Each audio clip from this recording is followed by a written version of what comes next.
শুভ সকাল বন্ধুরা।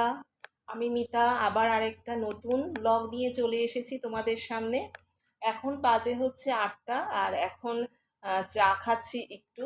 দুদিন একটু চাটা এই সময় বন্ধ করেছিলাম, তারপর এত গরমে না প্রচণ্ড মাথা ধরে যাচ্ছে, তাই একটু চা খেয়ে নিলাম। তো এমনি তো শীতকালে তো খেতামই বেশ আয়েশ করে বসে, এখন হয়তো আয়েশ করে বসে খাবো না, তাড়াহুড়ো করেই খেয়ে নেব। তো খাচ্ছি একটা বিস্কুট, একটা না দুটো বিস্কুটই নিয়েছি, দুটো বিস্কুট নিয়ে তারপর খেয়ে নিয়েছি চা। এবার আজকে ভাবলাম যে শুধু গরম গরম করলে তো হবে না বলো, ঘরের কাজগুলোও তো করতে হবে। এদিকে ঘরে তো ধুলো পড়া শুরু করে দিয়েছে। মানে কি বলো তো, আমার বাড়ির পাশেই তো ট্রেন লাইন, প্রচণ্ড এমনিতেই তো প্রচণ্ড ধুলো হয়, মানে একদিন ডাস্টিং না করলেই ধুলো হয়। তোমরা দেখোই আমি ডেইলি ডাস্টিং করার চেষ্টা করি। তো এই জানলাটাকে 2-3 দিন ধরে হলো মানে পরিষ্কার করা হয়নি। তো আজকে দেখলাম হঠাৎ ঘুম থেকে ওঠার পর ভাবলাম যে না, আজকে যতই রোদ হোক কষ্ট হোক আজকে এটাকে পরিষ্কার করে নেব। আর ঘরটার মধ্যে অল্প স্বল্প ঝুল জমেছে, হালকা হালকা ঝুল জমেছে, সেটাকেও পরিষ্কার করে নিচ্ছি। যে এখন শুরুই করেছি, তো বিছানার চাদরটাও তো চেঞ্জ করতেই হবে, তো একটুখানি ঝুলটা ঝেড়ে নিই। আর হ্যাঁ, তোমরা আমার এই তো একটা ঘর দেখো, একটা আমার আরও পিছনে আরও 3টে ঘর আছে। তো ওইগুলো তোমাদের সাথে আর শেয়ার করা হয় না, যেহেতু পুট্টি করা হয়নি, তো সেই জন্য কালারটা না ঠিকভাবে খেলে না। আর এখন দেখো এত কম্পিটিশানের যুগ, ওরকম মেড়মেড়ে ঘর কে দেখবে বলো। এমনিতেই ভালো করে দেখালেই আমার ভিউ ভীষণ কম হয়, জানি না আমার আর এটা কি ফল্ট আমি জানি না। তোমরা যদি আমার কোনো ফল্ট তোমাদের চোখে পড়ে অবশ্যই বলবে আমাকে, আমি একটু ঠিক করার চেষ্টা করব কিভাবে কি করা যায়। যাই হোক, সেই জন্য শুধু একটা ঘর দেখাই, তো একটা ঘরই তো পরিষ্কার করতে হয় না, অন্যান্য ঘরগুলোকেও করতে হয়। তো তোমাদের এটাই দেখাচ্ছি। তবে আজকে একটা ঘরই করব, আজকে অন্যান্যগুলো করব না, কারণ এত গরম, তো গরমটার দিকেও নজর রাখতে হবে। নীলাদ্রি বারে বারে বলে গেছে যে তুমি কিন্তু বেশি সব ঘর করতে যাবে না, কারণ ঘাম বেশি বেরোলে কিন্তু আরও সমস্যার সৃষ্টি হবে। সত্যি কথাই তো, যদি আমি আবার অসুস্থ হয়ে পড়ি তাহলে তো আবার সমস্যা। সুতরাং অল্প অল্প করে করব। আবার ওয়াশিং মেশিনেও আজকে জামা কাপড় কাচা আছে, সেটাও করতে হবে। আর এখানে আমি কি করলাম, আজকে বিছানার চাদরটাকে একদম চেঞ্জ করে নিলাম। চেঞ্জ করে নিয়ে তারপরে এই যে টেবিলটা দেখছো, মানে টেবিল নয় ঠিক একটা বক্স, এটার বক্সের ওপর আমি একটু বই খাতাগুলো রেখে দিয়েছি। তো এটাকেও একটুখানি ঝেড়ে একটু পরিষ্কার করে নিলাম। আর এখনো দেখো রোদটা, মানে এমন রোদ উঠছে এখনই, মানে কি বলবো আর, মানে ঘরে টেকা যেন দায় হয়ে যাচ্ছে। এখানে ভাবছি একবার যে একটু মোটা পর্দা লাগিয়ে দেব। তো এই পর্দাটা আমার খুব ভালো লাগে, জানো তো, ঘরটাকে ভীষণ খোলে, সেই জন্য এটাকে না খুলতে ভালো লাগে না, মানে অন্য পর্দা যে লাগাবো সেটা ভালো লাগে না।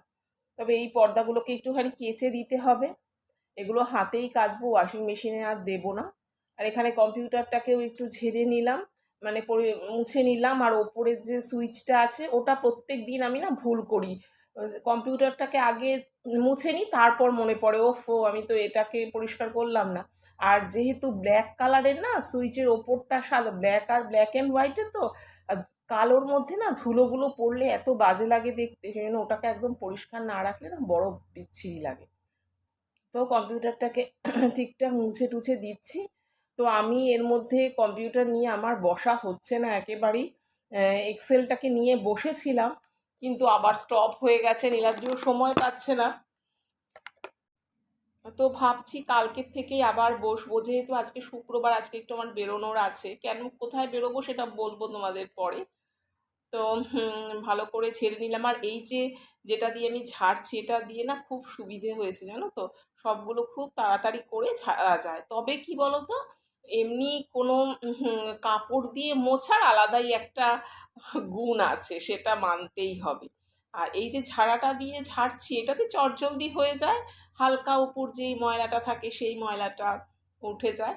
সেই দিক গরমে আর সত্যিকারে পারা যাচ্ছে না, প্রচণ্ড। দেখছো আমি তোমাদের সাথে কথা বলছি, এখানে এতটা রোদ কিন্তু এসে পৌঁছায় না, তাও কিরকম ঝলসানো লাগছে। আর সত্যি পারছি না। ভাবছি রাতে রান্নাটা করে রাখবো, এঁচোড়টা করে রাখলাম, আর ডালটা করব ভাবছি। কিন্তু ডালটা করতে যাওয়া সেই সাহস আমার নেই, জানো তো। এত গরম, অস্থির হয়ে যাচ্ছি প্রচণ্ড পরিমাণে। সকাল 7:30, 7টা 7:30টার সময় এমনি সময় যেমন একটা মনোরম সুন্দর একটা রোদ থাকে, আর এখন ওই রোদ দেখলেই না ভয় লেগে যাচ্ছে, যে বাপরে বাপ কি রোদ, সেই নরম মোলায়েম রোদ, কবে যে আর দেখতে পাবো জানি না। প্রচণ্ড গরম। আর আজকে বিকেলবেলা আমাদের একটু এক বান্ধবীর বাড়িতে যাওয়ার কথা আছে, আমাদের পাড়াতেই। ওর আসলে বাবার একটু শরীর খারাপ, হসপিটালাইজ ছিলেন, তো বাড়িতে এসেছেন, তো দেখতে যাব। ফাইনালাইজ এখনো হয়নি, সেই জন্য ভাবছি যে ফাইনালাইজ হোক না হোক আগে রান্নাটা করে রাখি। তো এঁচড়ের তরকারি করেছি, ভাবলাম তোমাদের সাথে শেয়ার করব, কিন্তু এই মোবাইল নিয়ে আর পারলাম না গো শেয়ার করতে।